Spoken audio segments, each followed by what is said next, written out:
है यदि आप फसल नहीं बो सकते, मतलब हृदय से भक्ति का संचार नहीं कर सकते, तो थोड़ा थोड़ा कथा को श्रवण कर लिया। और अगर इस जमीन पर कथा भी, इस मन रूपी भूमि पर कथा भी ना ठहरे, तो फिर थोड़ा थोड़ा भजन गुनगुना लिया करो। मक्का की खेती तो हो सकती है, और अगर मक्का भी ना हो, भजन भी ना गुनगुना सको, तो फिर कहा कि मूंगफली बो दो, मतलब एक लोटा जल लेकर शंकर के मंदिर जाना चालू कर दो, तो कुछ तो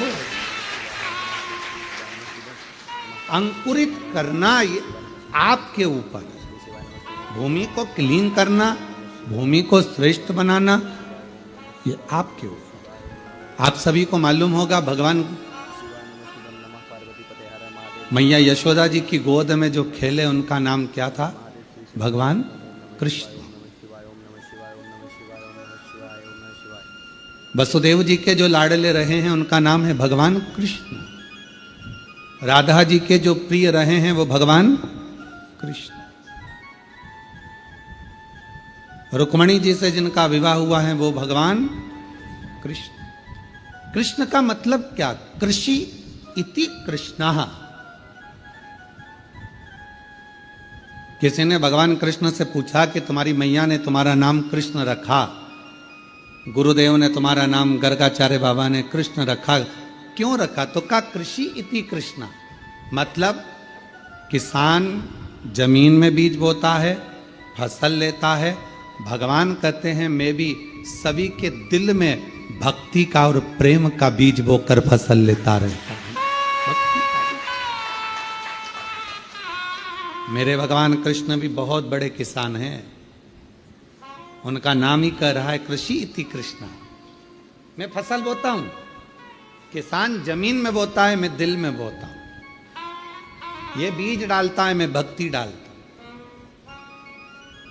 वो भी फसल को लेता है, मैं भी फसल को लेता हूं, अपने भक्त को तैयार कर लेता हूं, और फिर वो भक्त फसल को अपने घर में रखता है। तो जब फसल घर में आती है तो उसका भोग सब करते हैं। उसी तरह घर में यदि एक शिव भक्त पैदा हो जाता है तो वो पूरी 71 पीढ़ियों को तार देता है। सब भोग सब भोग।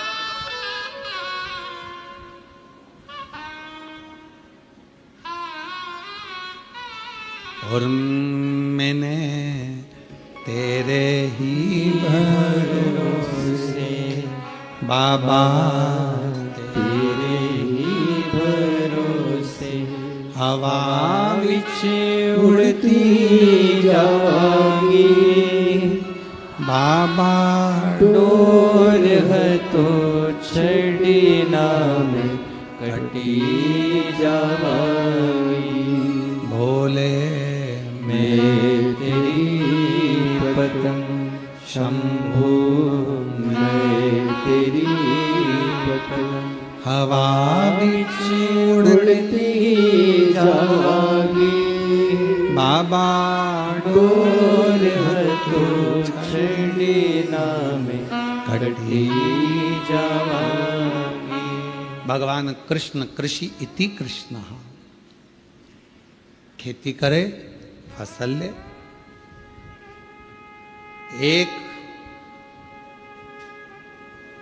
मोहल्ले का, कॉलोनी का, सोसाइटी का, घर का, गांव का एक व्यक्ति भी यदि शिव के मंदिर जाना प्रारंभ कर देता है तो वो धीरे धीरे समझ लेना कि पूरे गांव को, पूरे मोहल्ले को, पूरे कॉलोनी को पार उतार देता है। एक व्यक्ति श्री शिवाय नमस्तुभ्यम कहना प्रारंभ करता है, उसके मुख का दर्शन उसके गांव के लोग करते हैं तो वो भी पार उतरना प्रारंभ कर देता। दरवाजे पर, दीपावली पर, दिवाली के समय पर पूरे घर की सफाई करो, पूरे घर को साफ करो, दरवाजा भी साफ करो, पेंटिंग भी करो, रंगाई भी करो, डेंटिंग भी करो, इंटीरियर भी करो, सारा साज सामान लगाओ। पर एक काम जरूर करना कि दीपावली पर बाजार से एक स्टिकर खरीद कर लेकर आना, श्री शिवाय नमस्तुभ्यम का, वो दरवाजे पर लगा देना, जिससे हमारे घर में जो प्रवेश करे वो पढ़ ले पड़ेगा, आप दरवाजा खोलोगी, उतनी देर में उसने मुख से उच्चारण कर लिया। दरवाजा बंद था, बाहर खड़ा था, दरवाजे पर क्या पढ़ा उसने? श्री शिवाय नमस्तुभ्यम। आपने दरवाजा खोला, उसने पढ़ लिया। आप जैसे ही दरवाजा खोलोगी, उसके मुख का दर्शन करोगी, तो कुछ गलत भी होने वाला होगा तो वो अच्छा होना प्रारंभ हो जाएगा, क्योंकि मुख का दर्शन।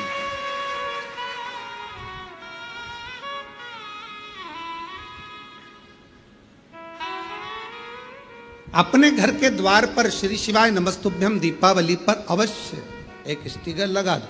कोई आएगा, दरवाजा खोलने से पहले वो पढ़ लेगा, क्योंकि जिसका घर होता है उसको पढ़ा जाता है। श्री भानु प्रताप जी का, राम किशन जी का, हरि प्रसाद जी का, नारायणी बाई जी का इनका मकान है, कमलाबाई जी का इनका मकान है, तो उसी तरह नाम पड़ेगा श्री शिवाय नमस्तुभ्यम। आप दरवाजा खोलोगी, उतनी देर में उसने पढ़ लिया। पढ़ा, कुछ गलत सूचना देने भी आएगा ना, और आपने उसका मुंह का दर्शन कर लिया, तो वो गलत भी अच्छा होना प्रारंभ हो जाएगा, बेकार नहीं होगा, कुछ श्रेष्ठ हो।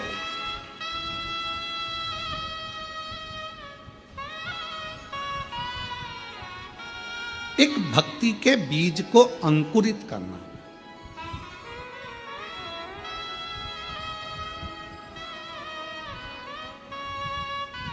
कथा में कहा था, एक बेलपत्र के वृक्ष के नीचे एक बेलपत्र में 68 करोड़ तीर्थ होते हैं।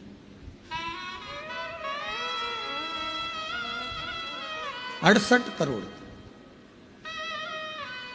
अब आप और हम तो कोई स्थापना कर नहीं सकते, आप और हम तो कोई तीर्थ बना नहीं सकते, बहुत बड़ा तीर्थ का निर्माण तो कर नहीं सकते।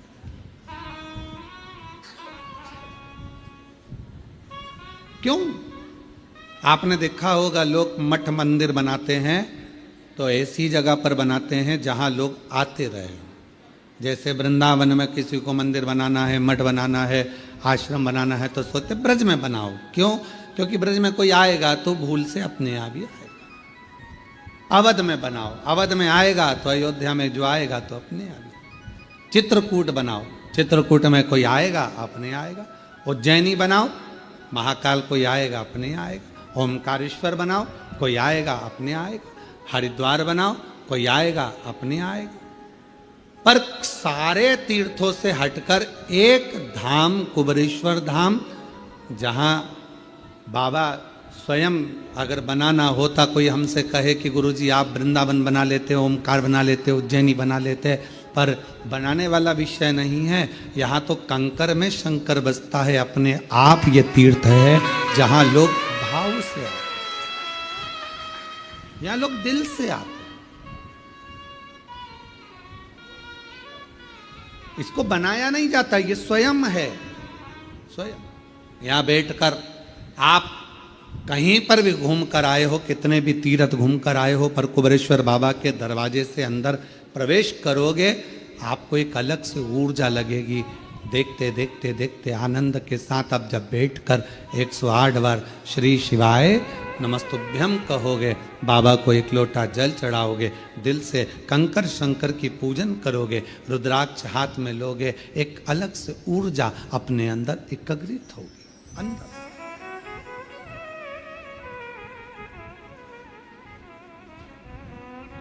वो ऊर्जा हमें मिले। एक बच्चे ने लिखा,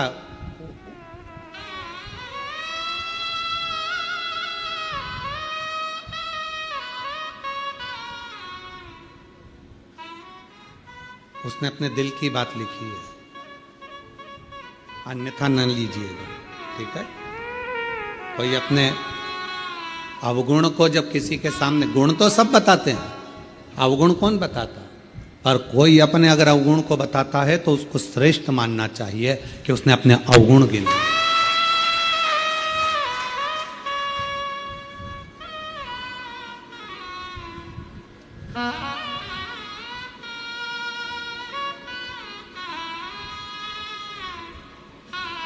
पहले नंबर पर शब्द लिखा उसने, क्षमा चाहता हूं।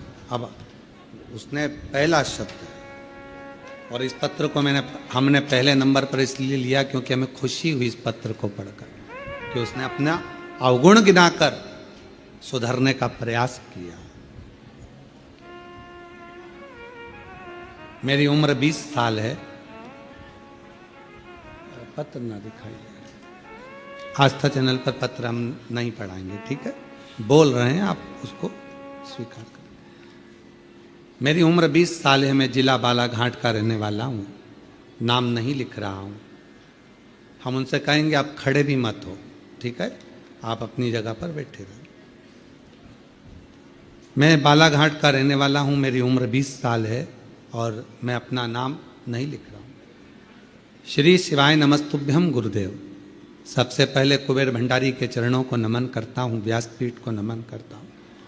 मैं जब 11th क्लास में था, कुछ गलत दोस्तों के कारण, उनकी गलत बातों में मेरे द्वारा कुछ गलत कार्य हो गया, जिस कारण मेरी तबीयत खराब हो गई और मुझे एक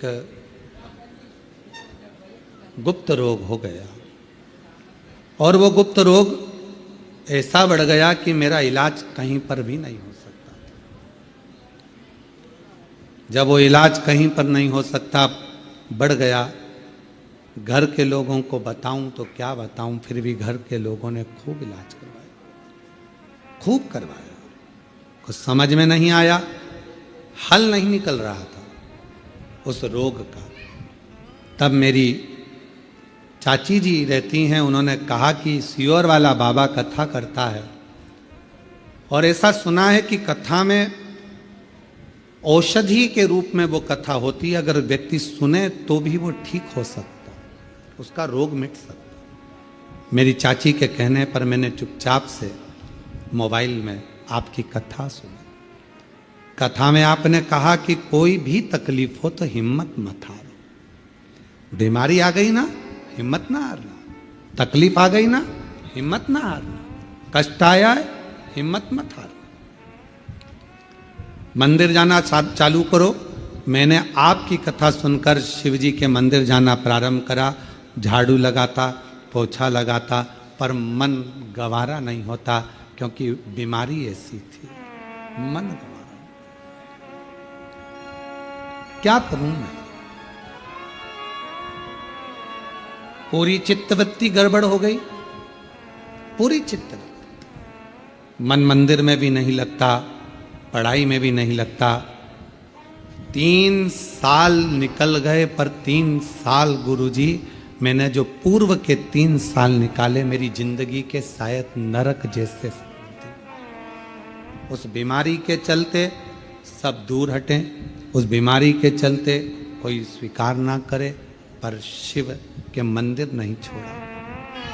अब कथा सुनने लगा टीवी पर तो भी लोग ताना देते, पर आप कहते हो ना हिम्मत मत हारना, बाबा साथ देता है, तो चिंता मत करना।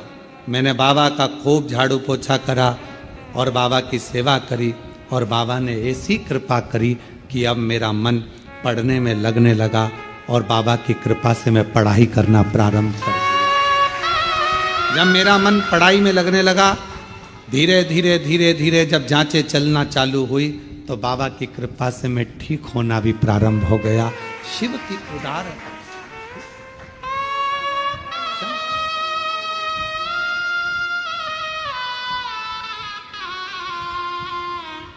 आज केवल बाबा को प्रणाम करने के लिए आया हूं कि मुझे बाबा ने बहुत बल दिया और मुझे स्वस्थ किया।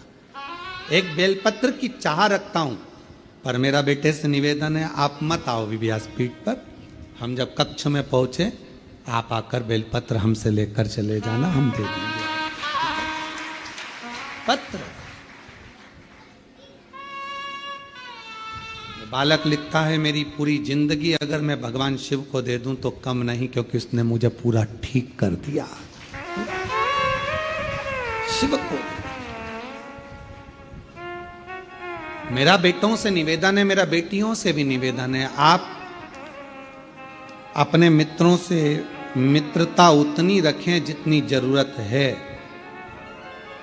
इस बेटे से पूछूंगा, जब मित्र साथ थे और तुम्हारा शरीर जब बेकार हो गया तो कोई मित्र तुम्हारे साथ खड़ा हुआ? सबने साथ छोड़ दिया, सब। आज की वो मित्रता नहीं है कि आप सोचो कि कृष्ण और सुदामा की मित्रता होगी। आज की गौ मित्रता नहीं है कि आपको लगे कि कर्ण और दुर्योधन की मित्रता होगी। आज की मित्रता वो नहीं है कि अर्जुन और भगवान कृष्ण की मित्रता होगी। आज की मित्रता तो केवल आपके द्वारा धन है, उसका भोग करना है, आप श्रेष्ठ हो, आपका भोग करना है, उसके बाद आपको लात मारकर बाहर कर दे। सतर्क हो जाए मेरे बेटा बेटियां, सतर्क।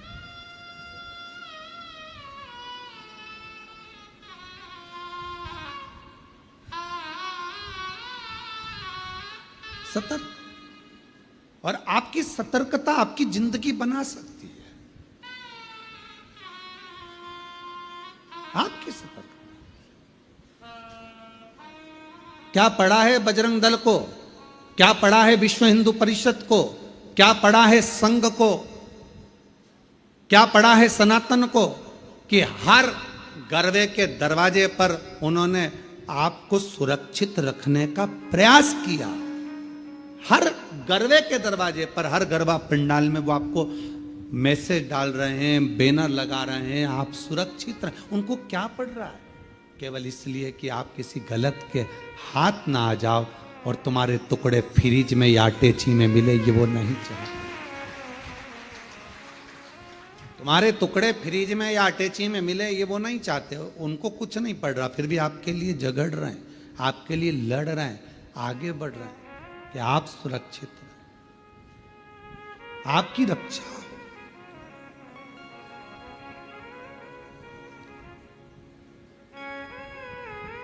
एक एक की रक्षा के विषय हेतु वो आगे बढ़े। महाराज,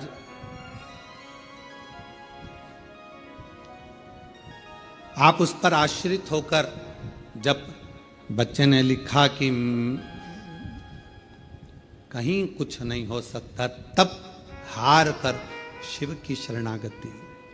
क्या करा? केवल शंकर के मंदिर में झाड़ू पोछा और बाबा को नमन प्रणाम।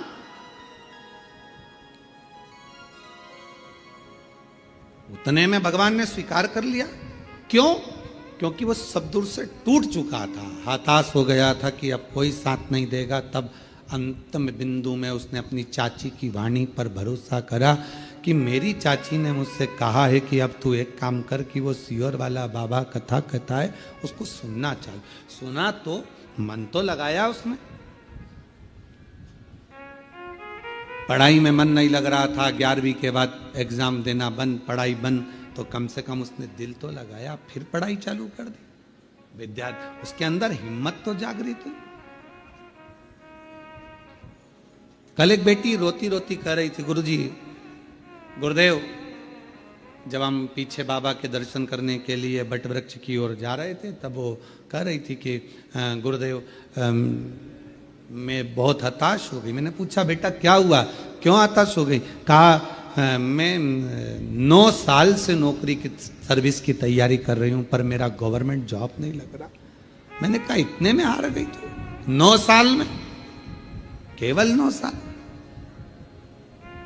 वो 14 वर्ष मेरे राम जी महाराज वन में रहे और हिम्मत नहीं आ रहे।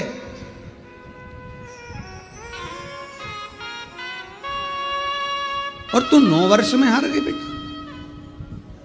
और मेहनत कर, और विश्वास से कहता हूं कि एक दिन कुबेरेश्वर बाबा के दरवाजे पर आकर तू भी पत्र लिख कर जाएगी और कहेगी कि मेरी नौकरी लगी।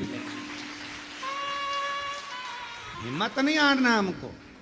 आज सबसे ज्यादा जरूरी, कोटा राजस्थान में कोचिंग होती है, हजारों लाखों बच्चे कोटा राजस्थान में जाकर कोचिंग करते हैं, पढ़ाई करते हैं और एग्जाम देते हैं, टेस्ट होता है, उनकी परीक्षा होती है। कई बच्चे हिम्मत हार कर सुसाइड कर लेते हैं। क्यों करना सुसाइड? कौन ने कहा कि तुम इतनी जल्दी हिम्मत हार गए? क्या तुम्हारे पिताजी के पास में खिलाने का अन्न नहीं? तुम में क्या वो बल नहीं? सब कुछ है। एक माँ बाप यदि तुम्हें पढ़ने के लिए कोटा राजस्थान भेज सकते हैं, एक माँ बाप तुमको पढ़ने के लिए पुणे मुंबई भेज सकते हैं, तो एक माँ बाप तुमको भी पाल पोस कर बड़ा कर कर तुम्हें खिला सकते हैं, और तुम में भी वो बल है कि एक एग्जाम अगर क्लियर नहीं हुआ तो दूसरा एग्जाम तो तुम क्लियर कर सकते हो, दूसरा नहीं हुआ तो तीसरा क्लियर कर सकते हो, तीसरा क्लियर नहीं करा तो चौथा कर सकते हो। हिम्मत इतनी जल्दी हार लेना और अपने प्राणों को त्याग देना, ये कहां की रीति है?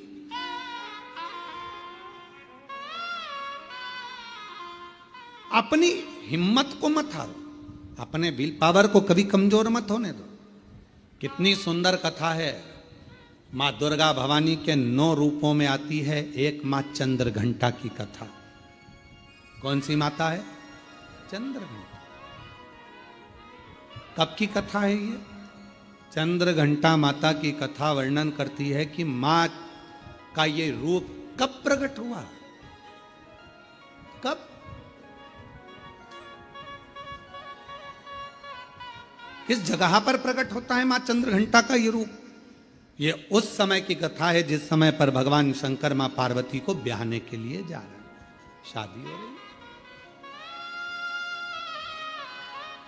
शिव जी दूल्हा बने हैं, मां पार्वती जी दुल्हन बनी है।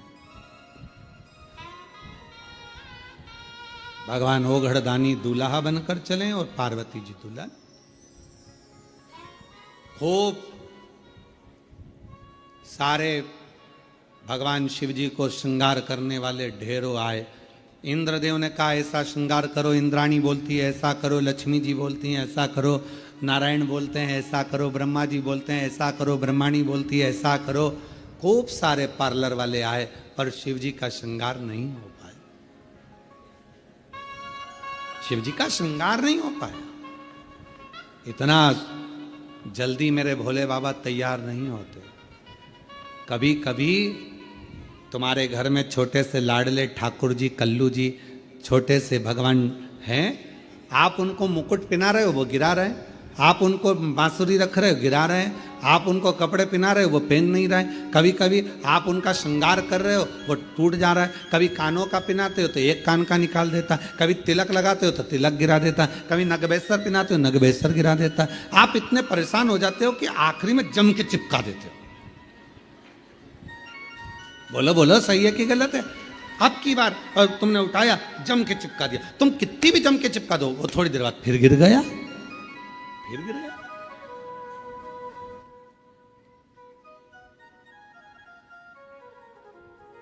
और कभी कभी ऐसा होता है कि 1-2 मिनट 5 मिनट 10 मिनट में पूरा श्रृंगार हो जाता। कभी कभी तो परेशान कर दे, कभी कभी श्रृंगार कर। क्यों? आपके अधीन नहीं, वो अपनी मर्जी से तैयार होते हैं और अपनी मर्जी से ही आनंद पाते हैं। अपनी मस्तक पर मलिया गिरी चंदन ऐसा तिलक लगाया, मोर मुकुट कानों में कुंडल ऐसा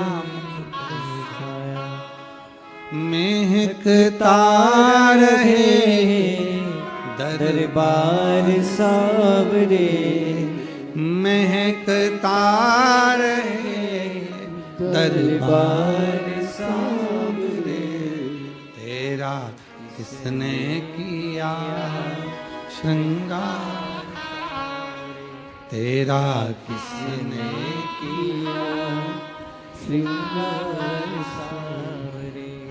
लगे दुल्हा सा दिलदार सांवरे, लगे दुल्हा सा दिलदार सांवरे, तेरा किसने किया श्रृंगार सांवरे। कभी पहन लेते हैं वस्त्र, कभी नहीं पहनते, कभी आभूषण पहनते हैं, कभी नहीं पहनते, उनके ऊपर। अब बाबा को दूल्हा बनाना या शंकर भगवान को सजाना कोई सरल बात है? सरल है? बहुत कठिन, बहुत कठिन। सब देवता हार गए, श्रृंगार नहीं कर पाए सब। और संपूर्ण भारतवासियों को, संपूर्ण देशवासियों को, संपूर्ण सनातनियों को इस कथा में से एक बात सीख लेना चाहिए। आप यदि भगवान शंकर के मंदिर में जाकर सावन के महीने में श्रृंगार कर रहे हैं, आप शिवरात्रि पे शंकर भगवान के मंदिर में श्रृंगार कर रहे हैं, मंदिर के लोगों में आपको सूचना दी कि मंदिर का श्रृंगार करना है, मंदिर में तैयारी करना है, तो आप अपने आप को किस्मत वाला समझना कि भोलेनाथ अपना श्रृंगार तुमसे करवा रहे हैं।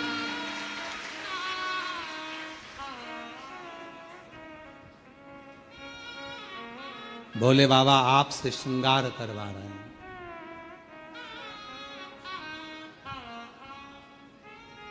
भगवान शिव जी ने अपना श्रृंगार भगवान विष्णु से नहीं करवाया, ब्रह्मा जी नहीं कर पाए, इंद्र नहीं कर पाए, गरुण वरुण नहीं कर पाए, भगवान शंकर का श्रृंगार कोई नहीं कर पाया। और अगर आप शिव जी के मंदिर में जाकर श्रृंगार कर रहे हो, सावन के महीने में शंकर भगवान को सजा रहे हो, आप शिवरात्रि पर भगवान शंकर का श्रृंगार कर रहे हो, तो समझ लेना कि भगवान शंकर जब नारायण जी से नहीं करवाए, ब्रह्मा जी से नहीं करवाए, तो तुम कितने शिव जी के प्रिय हो गए जो तुमसे भगवान श्रृंगार करवाए, तुमसे करवाए।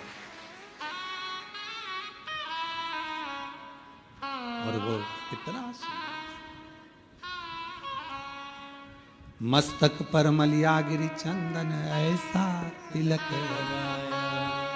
बाबा अगर आप सज रहे हो और हमसे सजवा रहे हो, तो ये तो हम पर आपकी करुणा, हम पर कृपा है। पर किसी किसी को अहंकार आ जाता है, मंदिर में तैयार करते करते किसी किसी को अभिमान आ जाता है, अगर मैं मंदिर नहीं गया तो श्रृंगार नहीं होगा।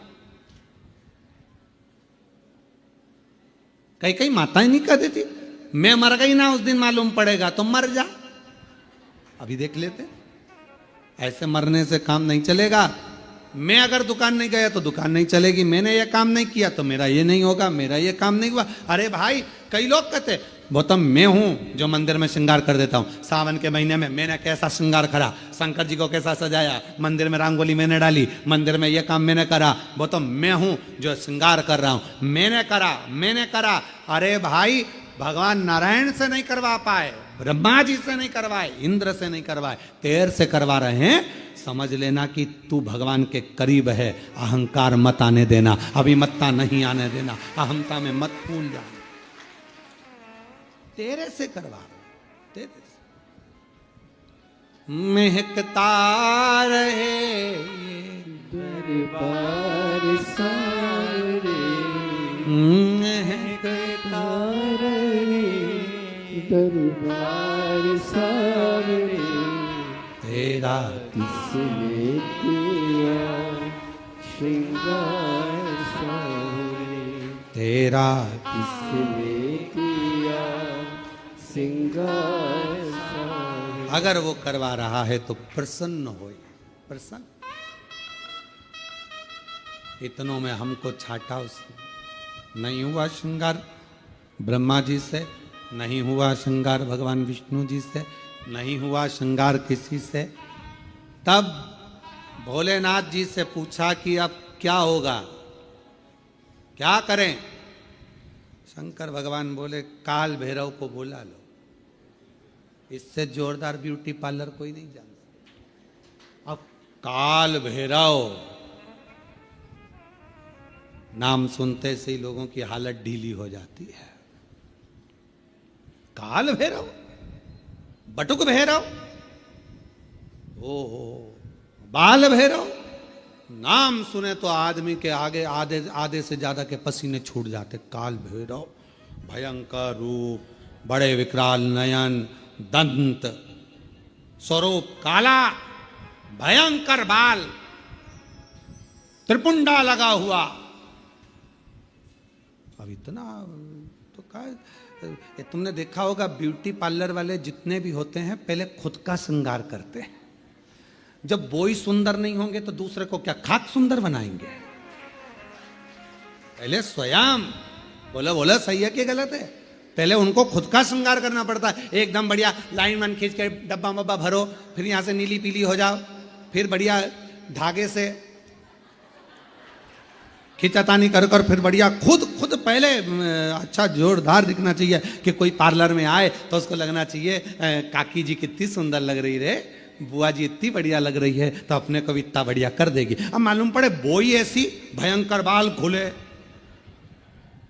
दांत बड़े बड़े, टीकी लंबी चौड़ी, और होठ काले और दांत सफेद, तो फिर तो वो हमारे यहाँ श्राद्ध पक्ष में हमारे यहाँ दीवार पर वो गोबर से बनाती हैं संजा, तो उसमें गाती हैं हिरनी को बड़ा बड़ा दांत कि थारी अम्मा मारेगी कि कूटेगी, संजावाई चली ससुराल। अब हमारे यहाँ इधर गाते, अब तुम्हारे उधर गाते कि नहीं गाते वो हमको नहीं मालूम, पर हमारे इधर गाते संजा है होली है पूज लो। अब वो छोटी सी गाड़ी लुढ़कती जाए, बाँ में बैठी संजा माय लहंगो लहराती जाए, चूंदड़ी चमकाती जाए, चूड़ला दमकाती जाए, संजा बाई बोझ जाए। अब तो गाय सब गावे। अब वो मालूम पड़े पार्लर जिसके यहाँ जा रहे हो श्रृंगार करने, अब मालूम पड़े वही विकराल रगे, तो मन में आए तुम तैयार तो कर दोगी, हाँ किसके जैसी करोगी, मेरे जैसी रिंदे, हाथ जोड़ो, हमको नहीं होना तैयार है। तो पहले पार्लर वालों को तैयार होना पड़ता है, पहले पार्लर जो चलाए पहले वो श्रृंगार करे, तब तो अब भगवान नारायण जी से भगवान शिव तैयार नहीं हुए, भगवान ब्रह्मा जी से नहीं हुए, इंद्र से नहीं हुए, फिर पूछा कौन को बुलाया जाए, सब हार गए। आखिरी में सूचना कर दी काल भैरव को, भगवान काल भैरव आए।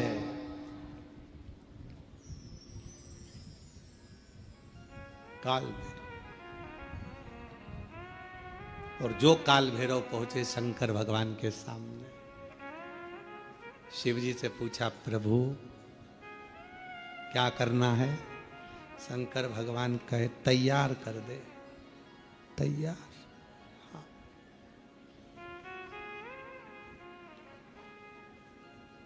काल भैरव ने अपने गणों को बुलाया, जाओ शमशान। भगवान विष्णु मन में सोचे शमशान से क्या लाएंगे,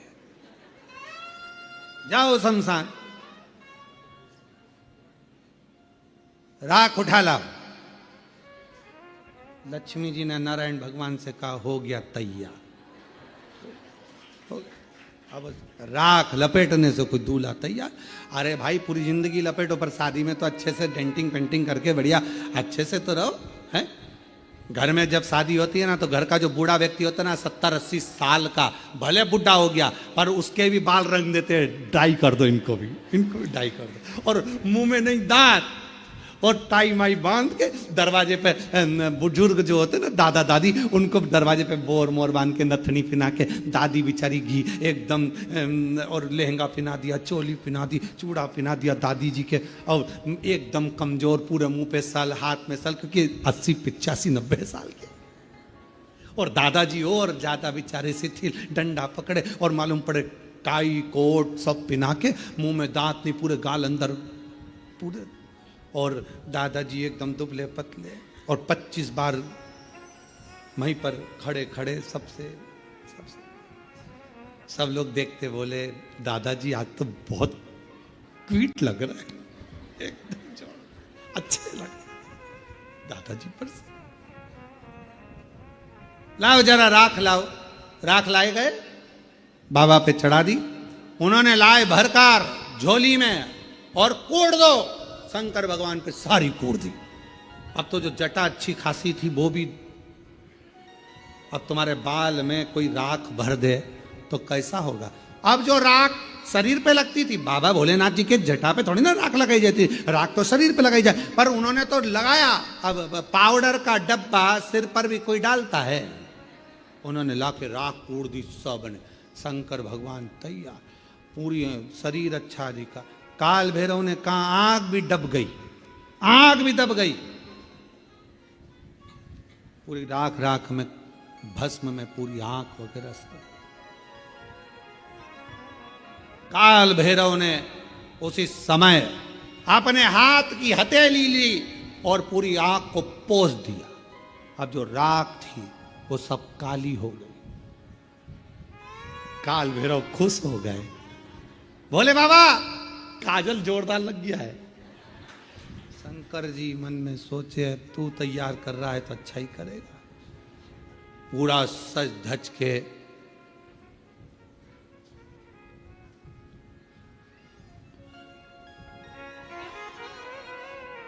श्रृंगारित होकर, जाओ जल्दी मुंडों की माला लाओ। भगवान ब्रह्मा जी को चक्कर आए। सो भगवान ब्रह्मा जी बोले शादी में फूलों की पहनते कि मुंडों की पहनते हैं, जल्दी जाओ। गए शमशान में मुंडों की माला लाए। अब एक शमशान में किसी दुकान में तुम जाकर कहो कि हमको एक काम करो कि 50 बिस्कुट के पैकेट दे दो, उसकी दुकान पे है ही नहीं 50। किसी शमशान में इतने मुंडे ही नहीं। अब वो तो जितने झले होंगे उतने ही मिले होंगे। एक गण आकर बोला महाराज शमशान में हमने देखा वहां तो तीन मुंडे हैं। तो भगवान यमराज तुरंत बोले काल भैरव बाकी के दूसरे शमशान में सब दूर का प्रोडक्ट इकट्ठा करो, सब दूर का माल लाओ, एक जगह एकत्रित करो और मुंडों की माला बनाओ। सारे शमशान से मुंडे इकट्ठे कर लिए, मुंडे लेकर भगवान के गले में पिना दिए। गले भयंकर। और सांप पकड़ लाओ। अब पकड़ने गए जितने उतने भर के लिया। शिव जी के हाथ में बांध दिए, पांव में बांध दिए, सब दूर सांप ही सांप, गले में सांप, कान पे सांप, पीछे सांप, सब दूर सांप। और बच्चा कुचा था, एक कपड़ा लिया और वो कपड़ा बांध दिया नीचे, और शिव जी की नग्न अवस्था में और कपड़ा बांध दिया। कपड़ा लाए, एक मृगछाला बांध दी तो बंद नहीं रही थी। एक सांप को पकड़ा, उसी को बांध दिया, सांप को बेल्ट के रूप में बांधा। अब जैसे ही शंकर भगवान खड़े हुए और इतने में एक गण ने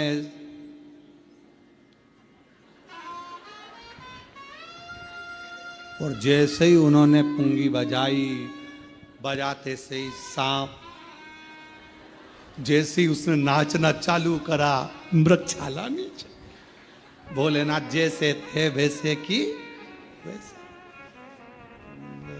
काल भैरव ने समझाया सबको, सब सांपों को वापस बुलाया, मीटिंग ली और मीटिंग में कह दिया देखो जो जहां है वो में ही रहेगा। बैंड बाजे कितने ही बजे, सहनाई कितनी बजे, कुछ भी बजे, पर अपने को नहीं नाचना, सब नाचेंगे, अपन वैसे ही रहेंगे। ठीक है, बिल्कुल ठीक है। सब बंद। चली बारात, भयंकर स्वरूप, भूत प्रेत डाकनी पिशाचनी भयंकर नाद करते हुए सब शिव जी को देख रहे थे। जितने भूत चुड़ैल सब शंकर जी पे से निछावर कर रहे थे। कोई राइनोन लाके नजर उतार रहा था। तो लक्ष्मी जी ने भगवान विष्णु से पूछा कि राइनोन क्यों उतार रहे, कोई सुंदर होता है तो उतारी जाती है। अब ये सुंदरता तो कहीं दिख नहीं रही है। जितने भी रिश्तेदार मिलेंगे पार्वती के सब भग जाएंगे। सुंदरता तो कुछ दिख नहीं, इतना क्या। और चले बारात, नाचते कूदते।